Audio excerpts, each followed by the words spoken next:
हाँ जी, कोई कहानी सुन ले भाई। मैं बातें भी करूंगी। हैं? मैं बातें भी करूंगी। बेटा ब्रेक में कर लेंगे बातें, अभी तो शो करने दो।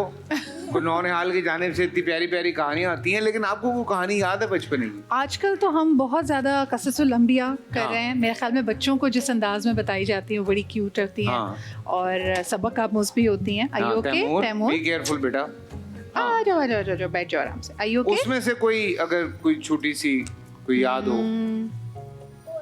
अब अबील वाली कहानी सुना देते हैं। हाँ बिल्कुल सुनाए अब अबील वाली। जी, आप लोग रेडी हो? ओके। सो एक दफ़ा का जिक्र है कि एक बहुत ज़बरदस्त किस्म का फ़ौजी था, यानी एक उसकी बहुत बड़ी आर्मी थी एंड ही डिसाइडेड कि उसने आना है और वो खाने काबा को कैप्चर करना चाहता था।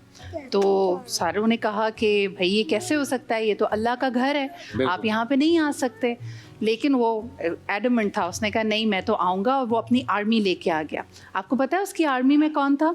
उसकी आर्मी में एलिफेंट्स थे। उस ज़माने में लोगों के पास कैमल्स होते थे, हॉर्सेस होते थे, लेकिन एलिफेंट्स नहीं होते थे। तो ये एक बहुत बड़ी आर्मी थी उस टाइम की, जिसको डिफीट करना पॉसिबल नहीं था। तो जब ये आर्मी वो लेके आए तो लोगों ने कहा कि अब हम कैसे खाने काबा को प्रोटेक्ट करें, और सारे के सारे लोग हमारे प्रॉफिट मोहम्मद सल्लल्लाहु अलैहि वसल्लम के ग्रैंडफादर के पास गए, उनके दादा के पास गए। तो उनके दादा ने कहा अच्छा ये जैसे ही आया ना, उसने सबसे पहले उनकी सारी कैमल्स को और उनकी सारे वेपन्स को अपने पास रख लिया। अब ये लड़ भी कैसे सकते थे? तो सारे लोगों ने फिर प्रॉफिट मोहम्मद सल्लल्लाहु अलैहि वसल्लम के दादा को इनके पास भेजा और कहा कि आप हमारे कैमल्स हमें वापस कर दो। तो उसने कहा आप तो मेरे साथ फ़ाइट करोगे। तो उसने कहा हम आपके साथ फ़ाइट नहीं करेंगे, क्योंकि ये अल्लाह मियाँ का घर है। सो अल्लाह का घर है, अल्लाह इसकी प्रोटेक्शन खुद करेंगे, हम आपसे फ़ाइट नहीं करेंगे।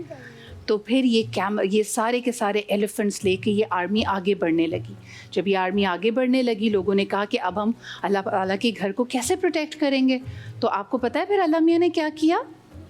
अल्लाह मियाँ ने एक मिरेकल किया। अल्लाह मियाँ ने छोटी छोटी बर्ड्स भेजी और सारी की सारी बर्ड्स के बीक में एक छोटा सा स्टोन था।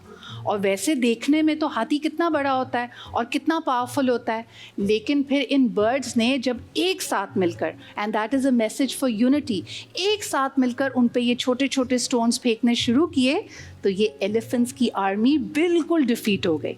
And that is how Allah protected his own house. माशाल्लाह, क्या बात है जी, ब्यूटीफुल स्टोरी।